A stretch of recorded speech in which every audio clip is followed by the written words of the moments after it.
Anna, such grace, such elegance. Everything just feels right. I mean, it has that air of authenticity, and I love the economy of which you use the horns and the timpani. They're just so effective when you finally bring them in. There's a couple of little places where I think you can swap things around, and you can get even more open pitches on your horns. So, wow.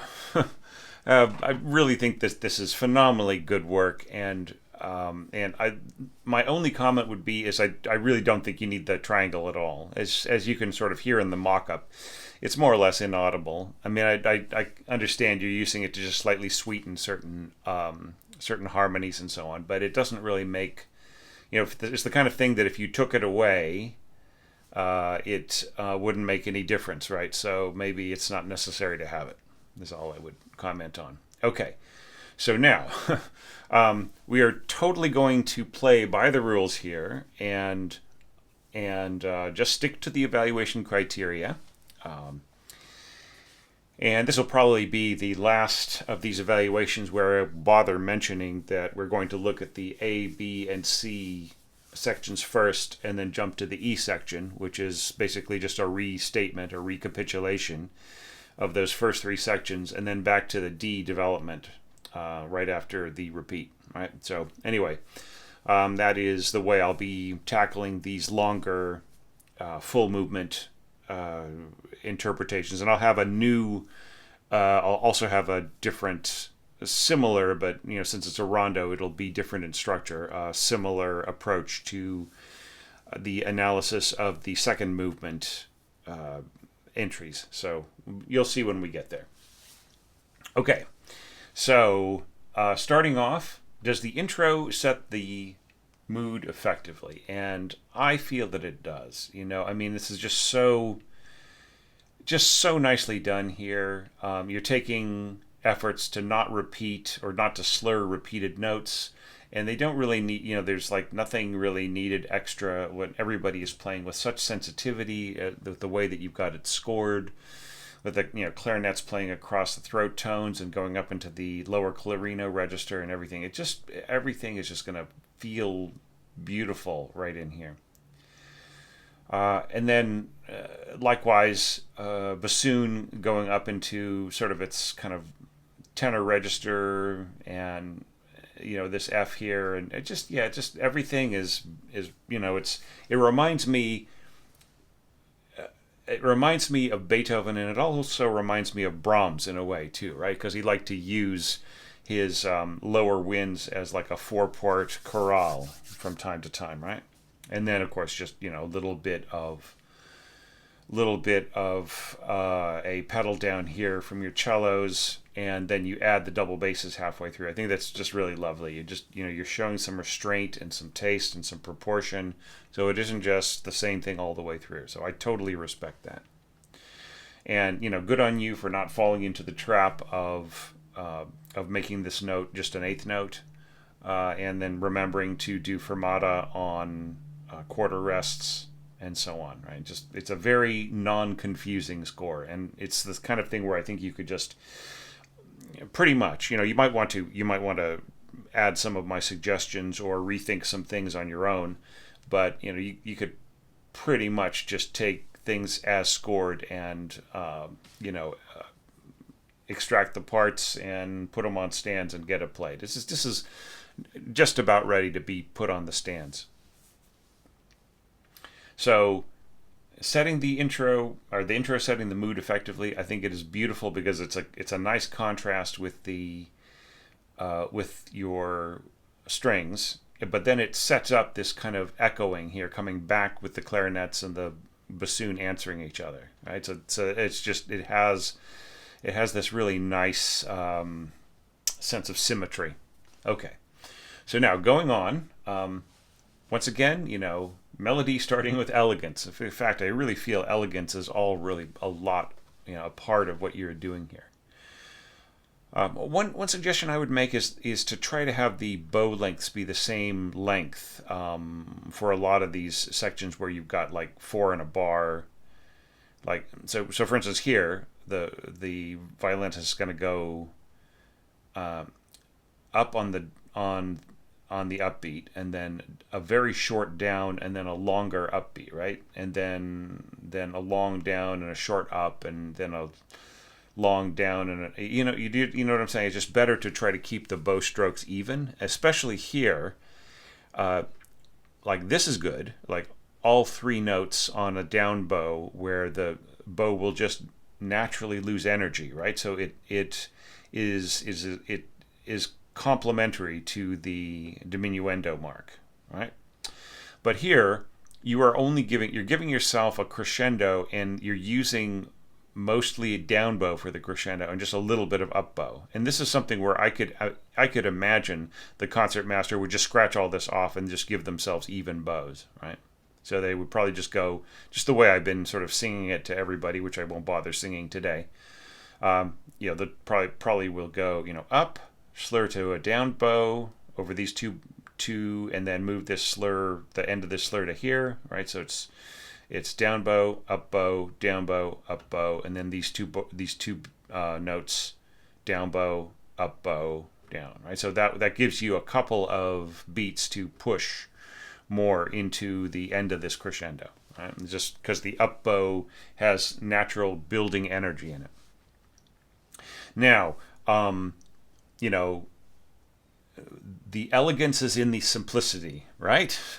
And I really love all of these moments where you do the most Beethoven-like thing, adding just a little bit of wind harmony above, It's like this is our first time that we hear these winds right in here. Now, I would actually care to say that I think that the oboe and the first and second oboe will be more audible with the way that it's positioned than the flutes, which will absorb this E fifth below in first and second violin. So yeah, but all the same, they can work together on their little chord up there and kind of form their own little universe, and that's the way a lot of wind players handle things like this in the Beethoven. So it can make sure that the oboes themselves, like this second oboe, will reinforce the top note of the flute, and that will keep it from disappearing quite as much as it would normally. Okay, so maybe you could add portato here, or even just a slur across, so like a semi-portato, and so on. And I'm seeing a lot of evaluations in which the viola takes the figuration of the left hand, and just there's one little note for that first low note in the pattern. So yeah, and then here you're going to this, and this I totally approve of, slurring to the beam group. I think that works great. So like if you're doing that here, then this should match, right? So 2 beats of down bow, 2 beats of up bow. So that should be the same thing in the strings above, right? See, like here you seem to be imitating the double bass bowing, but that's completely unnecessary. It's better for the violin family members to slur together than it is for the upper strings to follow the lowest string, right? Which this is really its own thing down here. It doesn't need to be helped out by anybody above. All right, so natural flow, yes. Melody starting with elegance, yes. Natural transition to octaves is beautifully done. It's a beautiful transcription. This is really nice, and then I love the way you just add yet another octave here. This the second flute part is going to get absorbed into the first violin part. So if you wanted a fatter and warmer sound, you could give this lower line to your first oboe. But if you want this particular stack of flutes, that different sound, with the second flute will be reinforcing the first flute a little bit, and it will help to keep the flute sound out a little bit. Then that's fine. Okay, so I don't have any problems. I'm just saying, if you want this violin part right in here to be a little warmer rather than cool, then that's the way to do it. So yeah, so expanding without clogging up, yes, exactly right.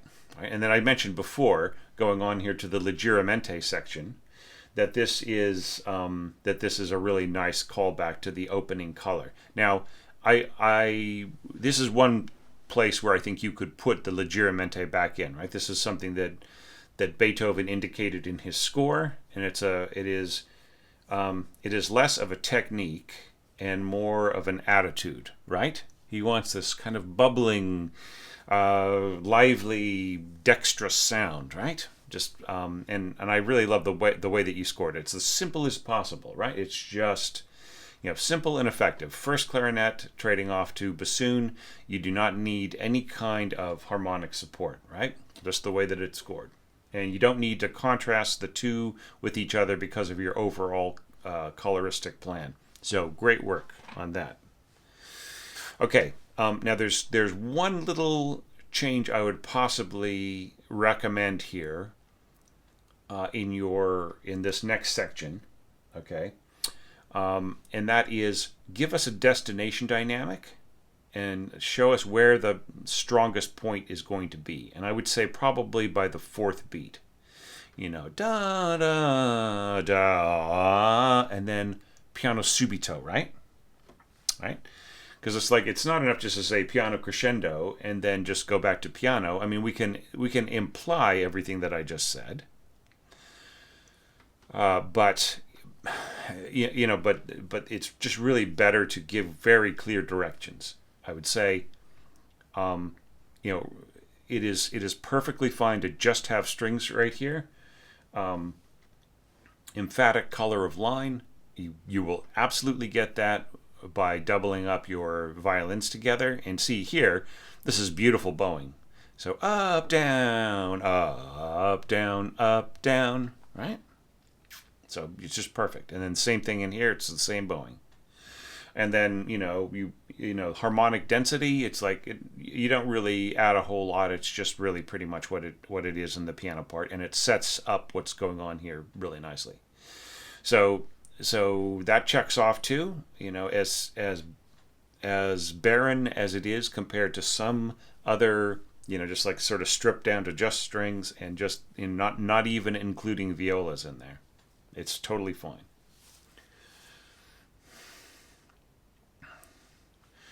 Now, there are ways of bringing the violas in. You could have had this da-da-da-dum. You could have had this part right here, just take everything up a staff, right? So have the violas come in, just have the cellos go da-da-da-da, B flat, C, this half note, and then just have the violas come in on this C, B flat, right?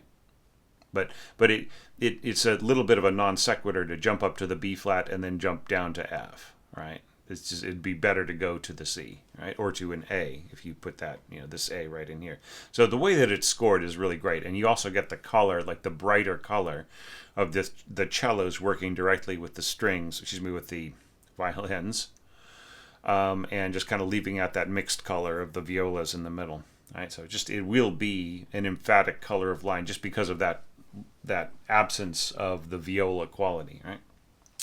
Okay, so now and then and then here, once again, it's just a very direct and basic interpretation, with the clarinets, taking the top part of the chords as scored, as doubling the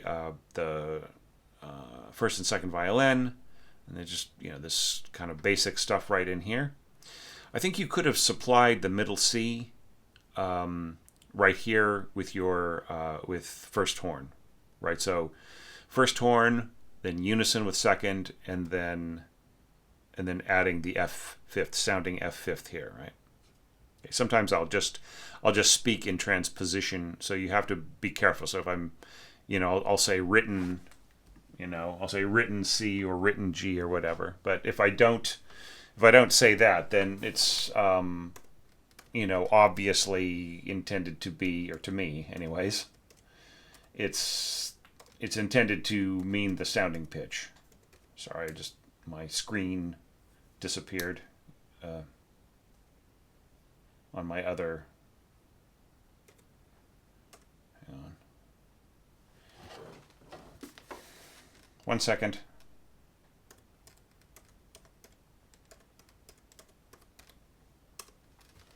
Sorry about that. Okay. So now, continuing on, like here, you got the triangle, unless you mark the triangle, I'd say up to mezzo piano, right? Just a little louder, then I don't think you'd hear that ting, ting. But I mean, it's still a cool idea, even though I said it was unnecessary a few minutes ago. It doesn't mean that you should just throw it away. I mean, it's like it'd be an experiment just to see if you can get a little bit more color, a little bit more energy out of it in certain places. But maybe you don't need it at all. Right? So I feel that it's really wise that you contrast with different colors, different densities, right? So lower winds, horns, and strings, right? And then winds, we're adding the oboes on, and the triangle and strings, right? And then just strings. Back to that previous combination with just a teeny bit of horn. Yeah, so I totally approve of all of this changing around. I think it just really gives nice contrast of energy and density and scope and everything else. Very nicely done. All right, so now we're getting into the B section. So nice completion of the phrase, no problems. Okay, so the next question is fresh new color. Is a thought. Do we bring anything fresh into the equation? So here you are kind of sticking to maybe a way that Beethoven might have orchestrated this, just like really keeping the statements, like whenever there's a major statement, keeping it in the strings. And it's just like it's just a slight question there. Could this have been played by flute just for like just a little bit of freshness of, because like we've got, if we look back, right, we main theme in the strings, and then like the conclusion of this episode, strings. So we do have some freshness here in the lower winds, right? But like it just, wonder if there's some other option right in here. But like certainly there's nothing wrong with keeping it in the strings. It's like it's a more of a Beethoven thing to do. Yeah, and then da da da da. Yeah, it's all. This is all fine. Complementary timbre, middle strings, right? So that all works great. And then here, this is interesting. I love the way that you did this. Second flute, first flute, and then trading back and forth, right? I would recommend something to swap this, right? To do this, all right? Here's what I would do is have this played by your first, have this played by your second, and then have your first come back in here, right? And then just divide everything up the way that you've got it. Now, I'm not so sure about this da da da da da da da da. I mean, it probably is cleaner thing to do than to go da da da da. Because of the, it's always easier to slur up than it is to slur down. I mean, not that it is such a big deal for flutes. They could play all kinds of slurs that you would never even imagine. Not that I'm encouraging that. So yeah, but I mean, you can get to be a little too fussy about it. So just watch out, But I mean, and here you're doing that same pattern here with the bowing. So da da da da da da. Yeah, I mean it certainly is. There's nothing impossible about it, and like you keep the easy ones under one bow, right? So I mean this all works pretty well for me. And then there's the whole question of thinking ahead to the widening gap here. You start to bring in your sort of your middle winds here.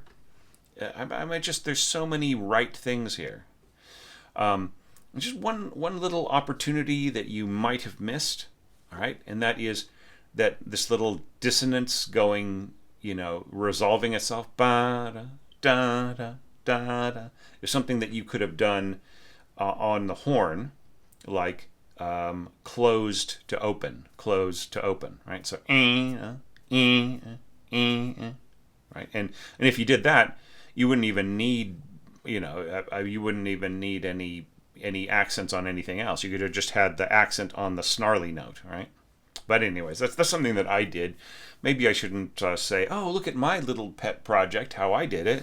You should have done that. But I'm just saying it's something that is possible in a situation like this. And then, of course, when it comes back in the recap, it's even more easy to do. But yeah. And of course that's one reason to have the C basso horn, right? It's so much easier on that. All right, but the way that you've scored it is fine. And I like the way that you hold off on the crescendo, right? Rather than just kind of starting here and getting bigger and getting bigger and bigger so quickly. And this is just pure Beethoven, just like holding these pitches here in oboe and clarinet, as everybody else, the lower strings and the bassoons and horns start to push, and you've got this figuration on top. So nice, Anna. And then here we really get the push forward, so like there is no need to even crescendo here, right? So just loud, extra loud, right? And this is all beautiful right on top here. The scoring from the upper winds, excellent. And all of this stuff down here, horns. Notice the horns are pretty much obeying the rules except for this F sharp, right? Okay, so this gets to something that you could have done. Okay, all right. You could have had this ba-da-dum played an octave lower in your clarinet part, right? And an octave higher in your horn part. And if you did it an octave higher in your horn part, yes, it would be a little strong and blary, but not, everything's fortissimo, so it's no big deal. And you get a lot of strength down there in the, sort of in the Shalimo register of the clarinet, right? So it is no problem. Or you could even have that played. You could have the long held D in the Shalimo register on the clarinet, and this D, C sharp, D played by the first bassoon, right? It's also very, very strong. And with this an octave higher, the G, F sharp, G thing, then which, sounding D, C sharp, D, those are all open pitches, right? So because the G is an open pitch, and then the F sharp is where that partial wants to go, rather than F natural, right? So you just let it be sharp, and then come back, right? So that is a way of getting around the problem of like throwing in a stopped or 3/4 stopped, partially stopped note, right? So anyway, it's just a thought in there, but. All that aside, you get the same sound but with open pitches, is all I'm saying. Yeah, and this is all really, really nice, like the way everything is scored just in general. Yeah. You could have gone, I think, to full figuration here in your violins, like have all of them just go da da da da da da da da da da da da without any of this dovetailing anymore. I remember I was sort of saying in my notes, which you appear to have read, very, very well, or maybe you just had the same instincts as me and you did whatever you liked. But, but I said like a couple bars, you could always do a couple bars of a full pattern in without dovetailing and, without bothering anybody. So this would be a place where you could throw that in.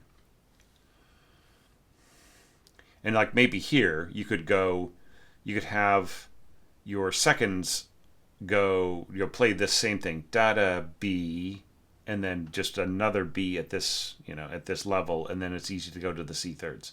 Now don't forget to throw in divisi, non-divisi, and everything else, right? So here you've got it. Sometimes you leave it out. So it's just a matter of proofreading. But like you're being very scrupulous about saying, a due, whether it's the first or second player, and so on and so forth, when it might not be obvious. So that's, if I were handing out points, I would give you a point for that. But this isn't a contest. So now on to the C section. So completion is good, and then this is really lovely. All clarinets. This is, rather than having two instruments talking to each other. I really like the way you go da da da da da da da, right? And then you have the oboe rise out of it, ba da da da da da, and then the first clarinet comes right back in, dovetailing. I think that's just lovely.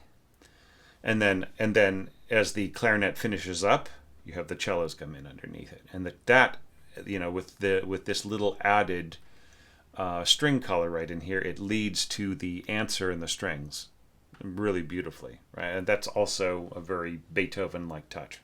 You know, he would like do things like this. You know, have a kind of a theme played and then played again, and when he did it orchestrally, he would ease himself into a different color. So yeah, so that's really nice. And then the way that you build on it, to the point that we get to here. And this is really lovely too, the way that you hold off on the winds coming in until the downbeat. Da da bum, and that makes this just even more have even more impact. And then coming in here with the bassoons and horns, you know, the little cadence, da da da da da da da, along with the lower strings. Yeah, and then here, I mean, a duet flutes is okay. It's actually better. It gets absorbed into the tone of the strings, right? It's, you know, would Beethoven have done both flutes? Maybe, maybe not. It's hard to know. And then just basically strengthening the strings here, right? With the flutes and clarinet, so you get this beautiful, cool sound. Bum bum bum, especially with the first horn right there. Right? And then so nice with the way that you've got like middle and lower strings doing the little da da ba bum. Yeah, and this is lovely. First oboe, first clarinet, second clarinet, and then dropping to second bassoon with the cellos and double basses. I don't really know if you need double basses here because it gives it an awfully gruff, heavy sound. Do you know what I mean? Because here you got this beautiful, elegant bassoon happening here. And did you notice there was a slightly weird pianistic tone to this section right here in your mock-up? That's because the double basses and the cellos, right? It just has this, very, it's not really phased, but it's just kind of integrated in a way that's less, it's less elegant and direct, right? So I think you could just see here. This is actually something I saw in another entry recently. And that was going back and forth between doubling violas, then double basses and so on. And that's actually kind of cool because there is a certain relationship between the in the kind of tenor register viol quality of the double bass and the kind of mixed timbre of lower viola strings, right? So that is a really nice. It's I don't know if it's seamless, but it's complementary, right? So I'm not going to say right or wrong, whatever, but just know that it would be much lighter in here if you just had cellos play this, which would be no problem for them. But it's still a cool idea.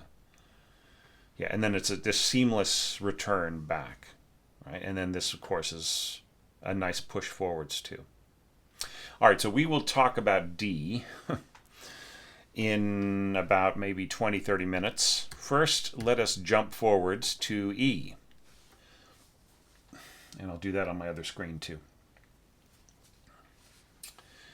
So yeah, so now let's contrast, and we might jump back to those first few screens to just like compare, right? So for instance, in this instance, after this big, humongous C major chord, we have the bassoons and the cellos and so on, adding double bass finally at the end. And we're back to the main theme in F, right? So do you remember, everybody, how Anna did it before? It was all strings, remember? Like this.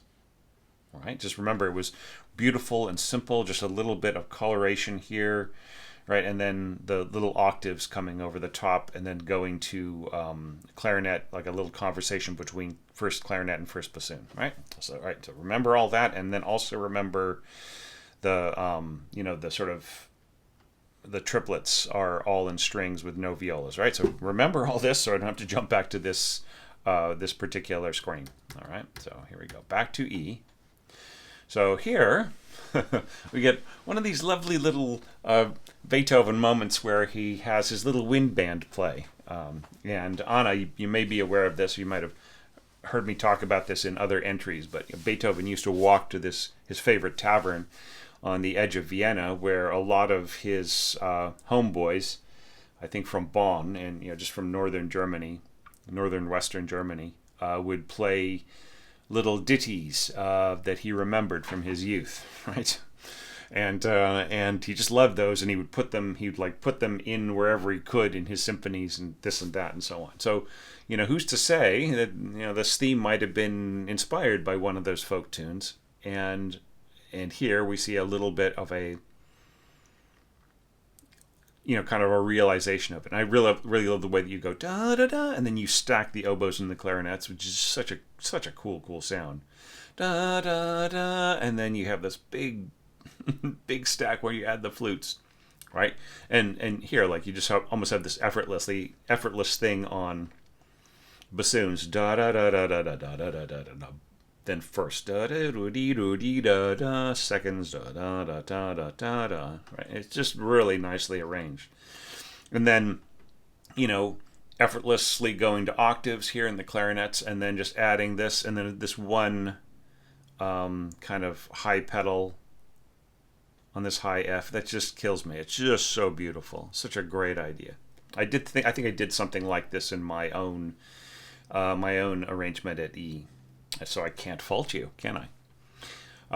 Yeah, and then just like the way the horn comes in here, just very simple, and this kind of pushing its overtones up here into this high flute note. So cool.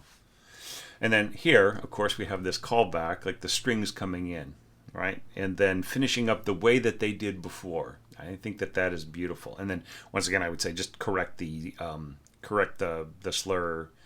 slurring right in here, so it's just it's on the half bar rather than 3 beats then an upbeat or up bow. Sorry. Okay, so all right, so what we saw here, audience, is that Anna went to winds, and then she just added on the strings that she had before, enriched by the beautiful wind color. This once again, beautiful Beethoven touch. Okay, so leggermente, you should mention that. Put the word back in here. So now we have conversations between different groups of instruments, right? Development of material reflecting further contrasts, right? That is fulfilled here. And so is, like in this previous one, my little criterion that said building on opening material, but also returning, right? So we had the return with the strings here, but we had the building on it by interpreting it in winds, right? So nicely done. All right. So first flute, da da da da da da, clarinet, bo da da dum, and then oboe answers, right? So we have our cooler instruments talking to each other. Then we have our warmer double reeds talking to each other, and then then you repeat the pattern. And I think that's perfectly nice. And it's also a very good Beethoven touch. And just a little touch of triangle. Once again, I think in this, you might have to mark it up to mezzo piano, just for it to be heard. But it's neat to add just a little bit of kind of brightness of color there. Okay, so do you remember that the triplets, right? Do you remember that they were all in the strings, right? And it was just first and second violin in unison, and then the arrangement of the left hand onto the double basses and cello, right? Okay, so now, what does Anna do next? So let's look at that. So what we've got is a duet flutes on top with the first violins up an octave, second violins kind of in the middle of the sound picture, harmony in your oboes and clarinets with the violas like yet another octave below, so like kind of a stack of thirds right in here. And then we've got the bassoons and bassoons and lower strings playing a unison here. Now I really love this written D sounding G, right? That's a very powerful note, and that's actually doubling what's happening here in the second clarinet. So this is a really nice, beautiful, rich start. da da da da da da da da da da da da. And this is something else I saw in other arrangements, but it's a good idea. Oboes coming in here and then adding yet another octave on top. So what you'll have to understand here, Anna, which you probably already do, is that this will be swallowed into the sound, the intense sound of the oboes ad deux with violins, even if your flutes are ad deux here, right? And I think that it's almost a bit too much in a certain way. Like maybe this top fragment here should just be first flute, I would say. Okay, because then you get the individuality of the tone, and then then you don't have the drop and so on. I mean, I just feel it works out better. But don't have your second flute walk all the way down here to this sounding A here, just in the first violins and oboes and so on. It's just yeah. Anyway, I shouldn't say sounding A on a non-transposing instrument. So anyway, so just beautiful and rich and intense. The purist in me might say, "Oh, look, you could have had an extra instrument sort of play some of this down here, right? Like if you have." If there was a stray, like if you could have had, say, maybe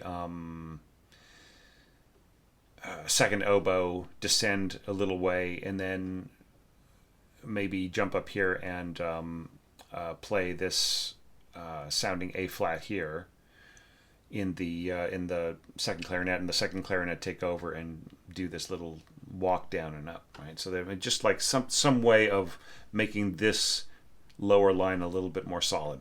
Okay, so it doesn't just get swallowed up into the intensity of the horns below and the clarinets above. That's all I'm saying. So, anyways, but it's that's all just being picky, right? So increased dynamic impact. That was one of my criteria. Absolutely, and you score this big tutti chord right in here.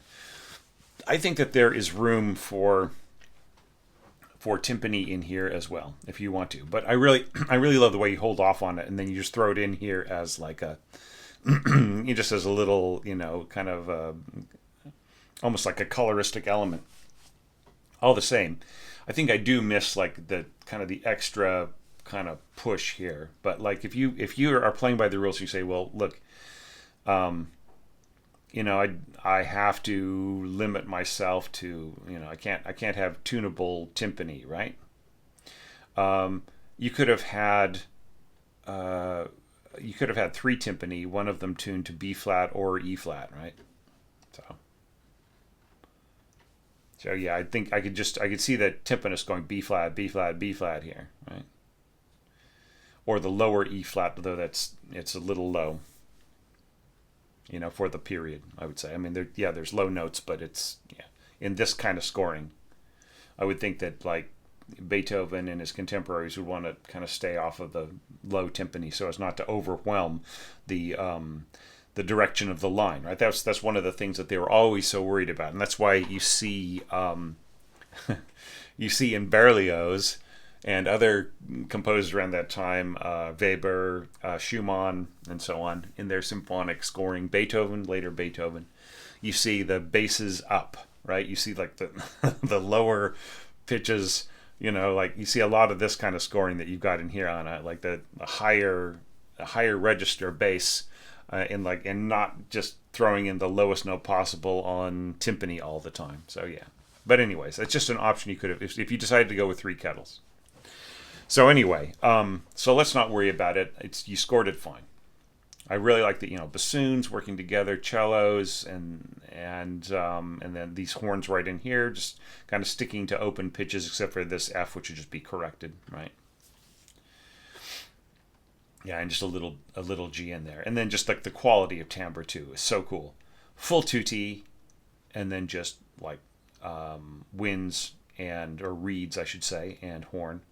Once again, full tutti with and like softer, just a little softer, a little more restraint, but still loud. just really, really well scored, and then answered by soft, soft strings, right? Everybody sort of middle register except for the double basses, and then another big, huge tutti, and then high winds, right? So great, and then one more big tutti. So it's great, just all the contrast that you get in here, and then we're back to our low winds. So once again, we have some symmetry, right? Just like those two pairs of clarinets and bassoons, just having some key roles in here.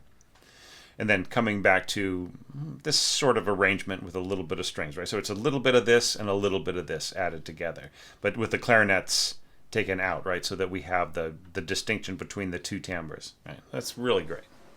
And then once again, a little ting here on triangle, which would have to be a little louder. Okay, now see, we can see like you holding off on introducing the that B theme, holding it off like just till flute here. So you're using your contrast in the second part, right? Contrasting the first part with the second part rather than contrasting the themes in the first part. So I see the method.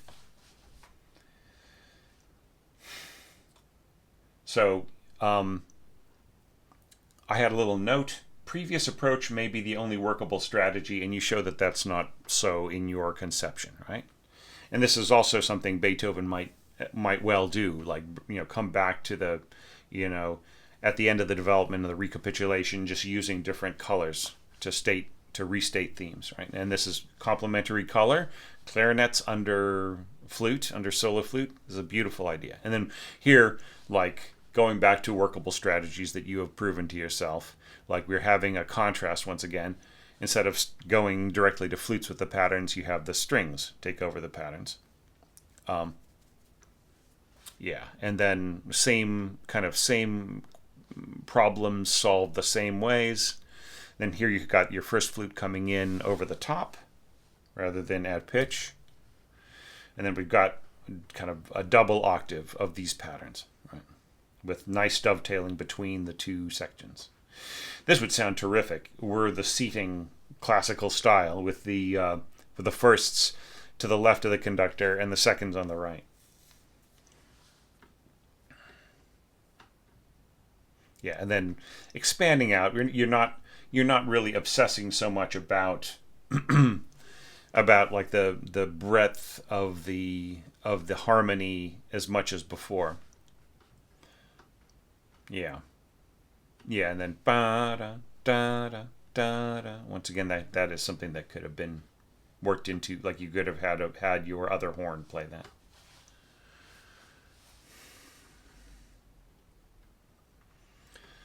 So yeah, so just very, very likable. I like these long held B flats here, and this sounding G, and this is really nice. And then as the harmony opens up, you let go of the lower winds, kind of give them a little bit of a break. Oboes in there, a nice warm color in here. When you consider the position of the this horn, like sounding F. Under the oboes, really nice, and then everything coming back in stronger, right? We holding off in the crescendo. Yep, that all works. Yep, and right, and then roll on timpani instead of trills, right?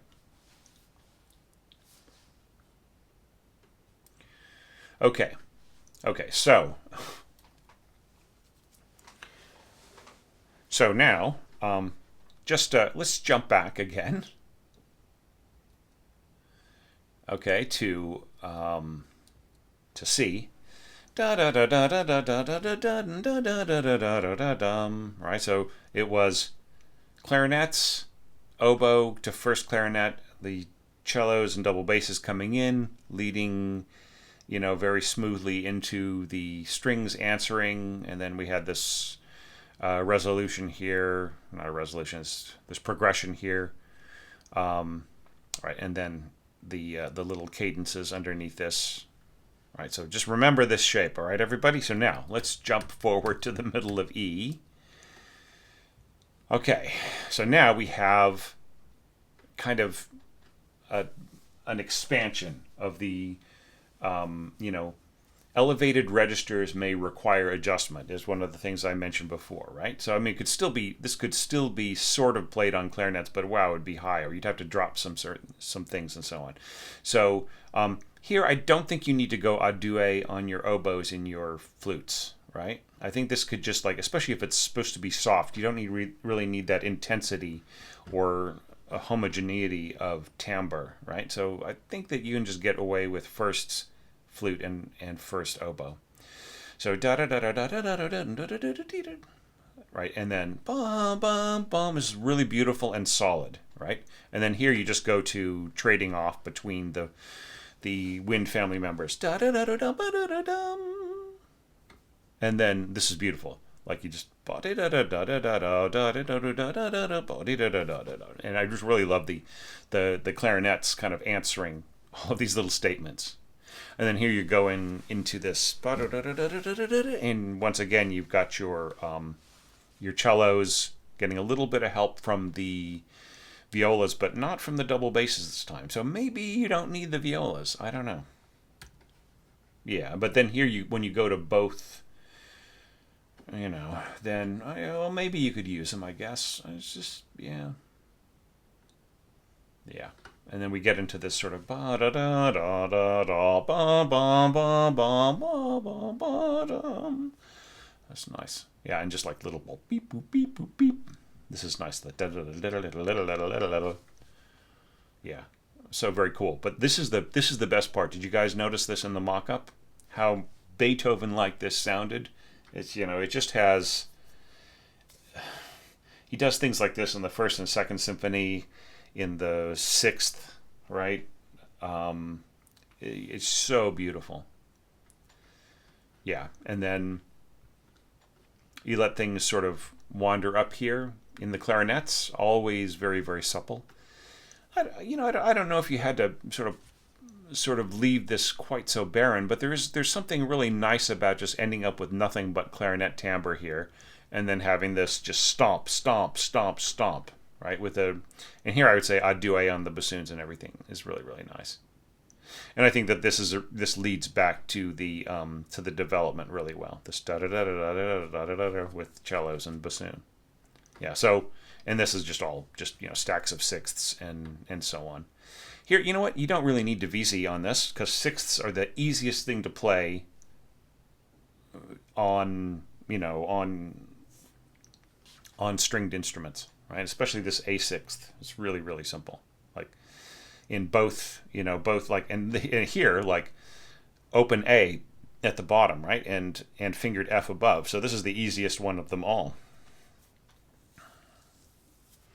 Here you have a C and an F, and it's a perfect fourth. It's a little icky to play, but it's not, if everybody else is going non-divisi, then the violas can do it too with no problem at all. They play fourths, like, just so long as it isn't weird, like you don't have a bunch of stuff and then suddenly you have to play a perfect fourth. So it's all perfectly playable non-divisi here. Okay, a lovely pizzicato right in here, by the way. Really nice, the transition to the flutes taking over the little kind of padding toot, toot, toot. Yeah, so charming on. I just really, really, really love it. Okay, so let's jump back to the development section at D. Okay, I'll adjust my other screen too. Okay, so my question here, my criterion was whether the melody, the kind of restatement would be more intimate, simple yet tender, right? Because it starts off in F minor, right? So the tonic minor of the opening, da da da da da da bum. Then we have the transition da da da da da bum bum. Right, we're going to end up in A flat, right, which takes us uncertainly forward to, to other areas. So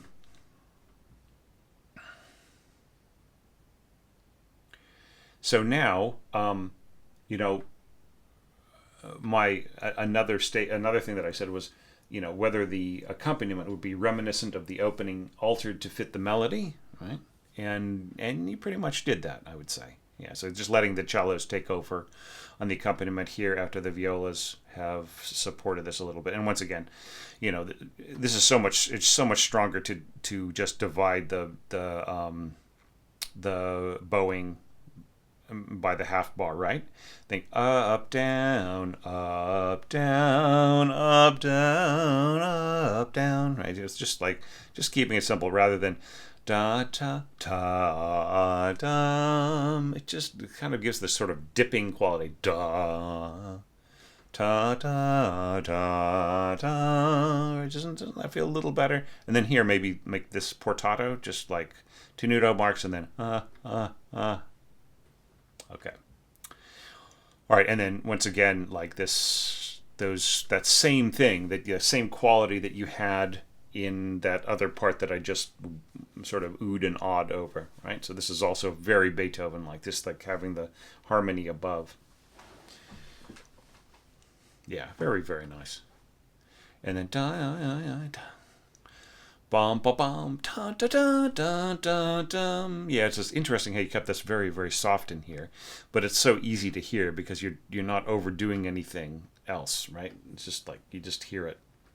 But you might want to, like, you could, something else you could have done is just done like maybe started piano crescendo, or maybe just did this mezzo forte with the crescendo forwards right here, so that this is set up. But like if you just really like the sudden burst of temper from Beethoven, then that's fine too.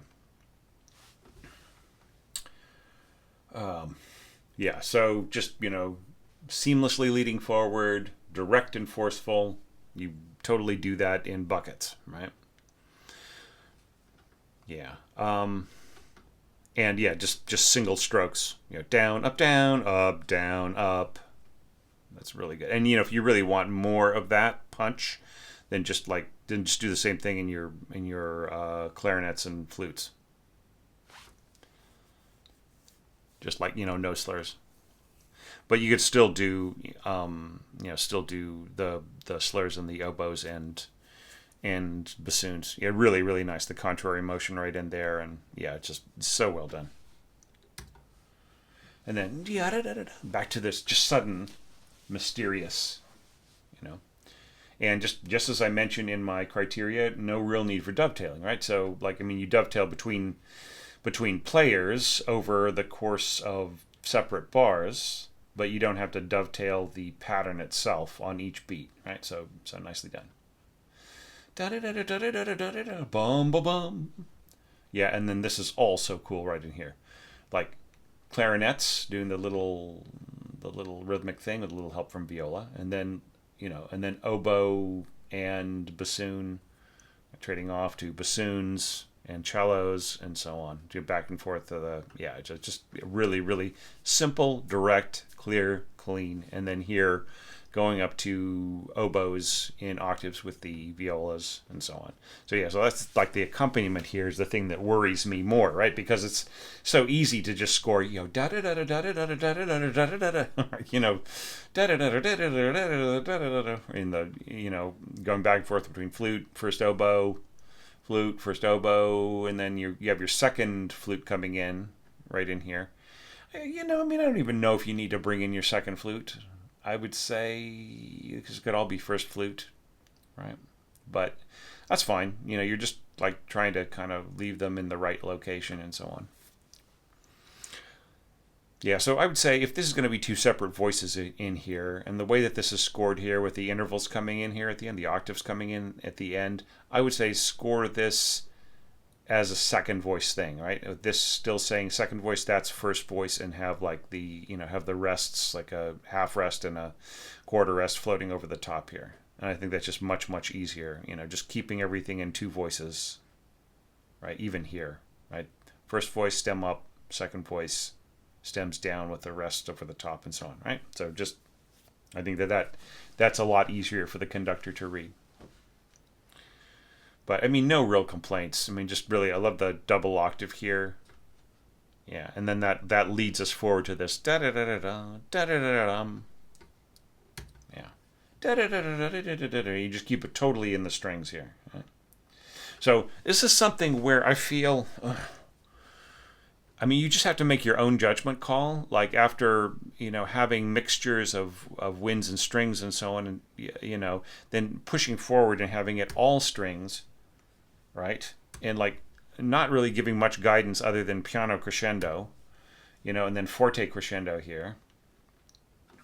You just like, if you're not going to add any winds to support these strings, then you're really going to have to be absolutely sure that the crescendo is obvious and direct, right? Like I would say, anybody who's just going to sort of stop, they need a destination dynamic, right? So you say piano crescendo in the first violins, right? And then like this first violinist is just going on reading this, and then there's a rest, and then there is fortissimo. So without knowing what everybody else is doing and being the leaders of the whole orchestra, right, their role, they really need much more guidance than you're giving them here. So like, if the crescendo, like if they get to say forte by around here, right?